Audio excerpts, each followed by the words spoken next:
Лукашенко хочет очистить Карабах. Там еще хуже, там надо убирать кое-что, прежде чем возрождать. Следчий камітэт распачаў справу супраць беларусаў замежжа. У Варшаве адчынілася выстава, прысвечаная палітвязням. Ніколі не было і вось выбухи ў Новороссийску. Да нет, в принципе, потому что у нас такого до этого, так не было. Самолеты гараць і ў Беларусі. Не школьнікі, а шкоднікі. Зноў пашкоджаная магіла. Дырэктара школы судзяць за порно. На Витебщине милициянты будут шастать по домах.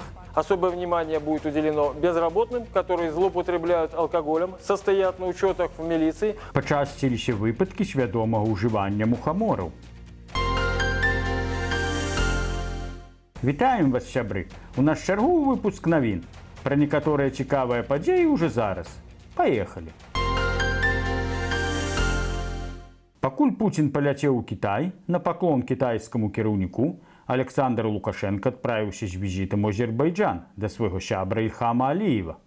У іх нават сцягі падобныя. Той таксама дыктатар, але ў яго ёсць нафта, шмат нафты. Таму і выручыў ён некалі Лукашенку грашыма.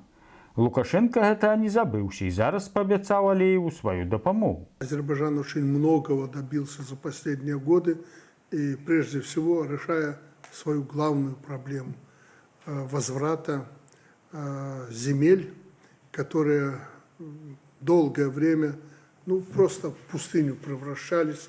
И Хамгидаевич говорит, что надо возрождать, создавать на этих землях что-то новое, но там еще хуже, там надо убирать кое-что, прежде чем возрождать. Цікава, што як Пуцін не можа вымавіць імя Такаева, дык Лукашенко таксама называе кіраўніка Азербайджану Хамгілярычем. Ці мне падалося? Хамгидаевич говорит, что... Што ж там трэба прыбіраць? Ды сляды прысутнасці армян. А прыбіраць Лукашенко умее. У Беларусі ж прыбіраюць сляды прысутнасці на нашых землях палякаў. Ды не толькі палякаў, а нават і саміх беларусаў. А як жа дружба ў рамках АДКБ? Відаць, скончылася. Не каб саюзніку дапамагчы, дык ягоннаму ворагу імкнецца дапамагаць. Вот жа прапановаў Лукашенка яшчэ ў 2016 годзе тагачаснаму армянскаму лідару Саргсяну аддаць частку Карабаха Азербайджану за $5 мільярдаў. Вот жа не паслухалі яго, і зараз Азербайджан забраў усё.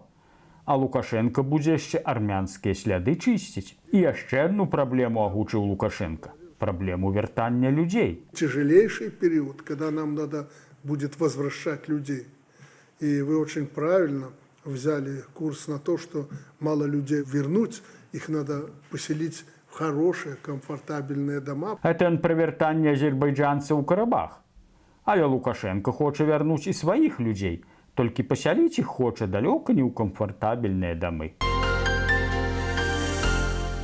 Пакуль вярнуць людзей з-за мяжы не атрымліваецца, дык Лукашенко вырашыў забраць іхную ўласнасць і папсаваць жыццё сваякам. Так званы следчы камітэт склаў спіс са 104 прозвішчаў беларусаў, якіх абвінавачваюць у святкаванні няволі за мяжой. Самі ж прозвішчы не называюцца. Вядома, з якой прычыны. Каб больш людзей іх баялася. І яны яшчэ некага называюць тэрарыстамі ды экстрэмістамі. Як кажуць, у п'янага ўсе п'яныя, а ў дурня ўсе дурныя. Менавіта самі ж тэрарыстамі і з'яўляюцца. Яны яшчэ некага хочуць абвінаваціць у кампраметацыі краіны. Хто-то лепш за іх зробіць. Але ўсё праходзіць. Пройдзе ў Беларусі і гэта д'ябальшчына. Тым часам у Варшаве вырашылі нагадаць пра беларускіх палітвязняў. На Банкавай плошчы ў двары кіраўніцтва Мазавецкага ваяводства 15 траўня адкрылася выстава, прысвечаная ахвярам рэжыму Лукашэнкі. На выставе прадстаўленая залатая скульптура алея ўзыходзячага сонца і каля 300 партрэтаў беларускіх палітвязняў. У тым ліку шырокафарматныя партрэты Анджэя Пачобута і Марыі Калеснікавай. Аўтар партрэтаў – мастачка Ксіша Ангелава. Аўтары скульптурнай кампазіцыі Павел Альтмахер і Гжэгош Яжына з Польшчы. Кампазіцыя – это сімвал перамогі дэмакратыі ў Беларусі. За нашай усходняй мяжой ідзе вайна ва ўкраіне, ідзе барацьба за свабоду. Беларускі рэжым трымае палітычных зняволеных без магчымасці эфектыўнага захавання іх правоў. Іх блізкія не ведаюць, у якім яны стане, а часам нават ці жывыя яны, адзначыў ваявода Марыюш Франкоўскі на адкрыцці выставы. Як паведаміла Ксіша Ангелаў, партрэты палітвязняў напіша больш за 4 гады. Іх ужо больш за 700. Частка гэтых працаў і прадстаўлена на выставе. Па словах мастачкі, гэтыя працы павінны паказаць кантраст шэрай турмы. Выстава будзе працаваць да 16 чэрвеня, таму запрашаем яе паглядзець тых, хто будзе ў гэтыя дні ў Варшаве. Пакуль Лукашенка гасціць у Баку, у расійскую Новарасійску прагрымела 26 выбухаў. Пад удары беспілотнікаў патрапілі порт і нафтабаза. Порт подорвали, порт взорвали наш! Порт взорвали наш! Наш порт взорвали! Прямо меня перед взорвали! Порт, а таксама частка гораду засталіся без электрычнасці. Мясцовыя ўлады паведамілі таксама, што ў горадзе не працуе грамадскі транспарт. Да нет, в принципе, потому что у нас такого до этого, ну так, не было. У вас несчастные случаи на стройке были? Не, пока еще ни одного не было. Будут. Расейцы думалі, што прынясуць вайну ва ўкраіну, а яна іх не закране. Але зараз могуць пераканацца, што ў кіе два канцы. Хто нясе бяду іншым, у выніку сам яе атрымае. Гарыць не толькі ў Новарасійску. Нядаўна самалёт загарэўся і ў Вічебскай вобласці. Ён стаіць на перасячэнні дарог Мінск-Вічебск і Жембін-Браслаў у Бягомлі. Гэты самалёт выкарыстоўваўся ў палярнай авіяцыі, потым яго перадалі музею народнай славы ў памяць таго, што ў гады вайны пад Бягомлем дзейнічаў партызанскі аэрадром. Доўгі час самалёт стаяў у двары музею, а не так даўно яго перанеслі на Бягомскае кальцо. І вось гэты самалёт загарэўся.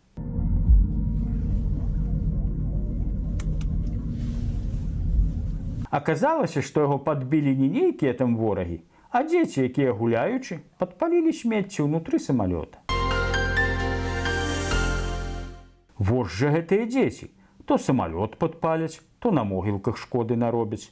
Не паспелі ўціхнуць жарсці пасля таго, як школьніца нашкодзіла на могілках у Смалявіцкім раёне Мінскай вобласці, як падобная бяда здарылася ў Дзяржынскім раёне той жа сталічнай вобласці. Там у вёсцы Вязань 12гадовая дзяўчынка і 11гадовы хлопчык нашкодзілі на магіле маленькай дзяўчынкі. Увагу дзяцей прыцягнулі цацкі на магіле. Яны іх паламалі і параскідалі навокал. Потым з'елі цукеркі, што людзі пакідалі на радаўніцу на могілках, а пасля выпілі тое, што было наліта ў чарку. Сваякі, што прыйшлі на могілкі на наступны дзень, былі ў жаху. Дзяцей хутка знайшлі. Шкоду, якую яны нанеслі, ужо ацанілі ў 700 рублёў. А што тут дзівіцца з тых школьнікаў, калі некаторыя настаўнікі не лепшыя? У Лёзнінскім раёне дырэктара школы судзяць за выраб або распаўсюд парнаграфіі. Як піша тэлеграм-канал «Віцебскі гуляю», фігурант справы малады дырэктар дабрамысленскай школы Ігар Трошченка. Якую парнаграфію ён вырабляў, невядома. Хіба гэту, што пісала мясцовая раёнка? Ён якраз нешта там цёў пра безбар'ернае асяроддзе. Вось і вырашыў па-свойму яго стварыць, так бы мовіць, непасрэдна пагрузіцца ў працэс. Дарэчы, яго ў свой час узнагародзілі медалём за вызваленне Беларусі. Ён што, прымаў удзел у яе вызваленні? Хіба толькі ад здаровага сэнсу. І яшчэ цікавая акалічнасць. А Трошченка дырэктарстваваў у школе ў Дабрамыслях. Менавіта там 30 гадоў таму у лазні адпачываў малады Лукашенка. Якраз пасля так званага замаху на сваё жыццё. Замах быў імітаваны ягонай камандай. І пасля лёзнінскага стрэлу яны так напужаліся, што цэлую ноч святкавалі ў лазні. І толькі раніцай паведамілі пра нібыта замах на кандыдата ў прэзідэнты. Але Кебіч тады быў настолькі непапулярны, што амаль усе паверылі, што замах быў сапраўдным. У той час будучаму дырэктару Ігару Трошченку было 6 гадоў, і ён не мог не ведаць пра гэты выпадак. Таму яму мусіць быць крыўдна. У Лукашэнкі тады гэтая парнаграфія пракаціла, а вось яго небараку будуць судзіць. Тым часам на Віцебшчыне міліцыянты пачалі так званую адпрацоўку ў вобласці. Яны правядуць так званы комплекс дадатковых мер па забеспячэнні дысцыпліны і грамадскага парадку. Паводле міліцыянтаў, чвэрць правапарушэнняў учыняецца ў сельскай мясцовасці, у асноўным беспрацоўнымі асобамі, якія да таго ж злоўжываюць алкаголем. В рамках комплекса мер запланировано патрулирование сельских населенных пунктов и проведение рейдовых мероприятий. Особое внимание будет уделено безработным, которые злоупотребляют алкоголем, состоят на учетах в милиции, проживают совместно с пожилыми родителями или воспитывают несовершеннолетних детей. Чи дапаможа это ў вырашэнні сацыяльных праблем на вёсцы? Пытанне рытарычнае. І не толькі з дапамогай алкаголю імкнуцца вырашыць свае праблемы вяскоўцы. Жыхар Воранаўскага раёну вырашыў падняць сабе настрой з дапамогай мухамораў, але ў выніку патрапіў у рэанімацыю мясцовай бальніцы. У яго былі ўсе прыкметы атручвання. Яго ванітавала, было млосна, ва ўсім целе адчувалася слабасць. Идиот самый настоящий. Сёлета это першы выпадак атручэння мухаморамі на Гараджэншчыне, зробленым свядома. Раней мухаморамі труціліся дзеці, які іх выпадкова каштавалі. Зараз жа да іх далучаюцца дарослыя дзядзькі. На этом мы з вами развітваемся. Дзякую ўсім за прагляды, лайкі і каментары. Усяго вам найлепша. Не ешце мухамору, пакіньце ім розным ласям. Калі для вас это бяспечна, подписывайтесь на наш канал, ставьте лайки, пишите комментарии, делитесь этим видео с сябрамі. Калі ж не, просто глядзіце і распавядайце сваім знаёмым. Жыве Беларусь! Слава Украине!